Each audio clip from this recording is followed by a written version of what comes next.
దేవతలా నేను చూస్తున్నా, దీపంలా జీవిస్తున్నా, నా ప్రాణం నువ్వు తీస్తున్నా, నీ ధ్యానం నీ చేస్తున్నా.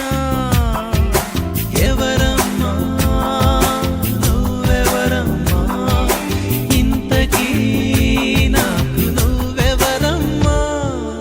ఎగిరి ఎగిరిపోయింది సీతాకోక చిలక, మిగిలింది వేళ్లపై అది వాలిన మరక. ఎగిరి ఎగిరిపోయింది సీతాకోక చిలక,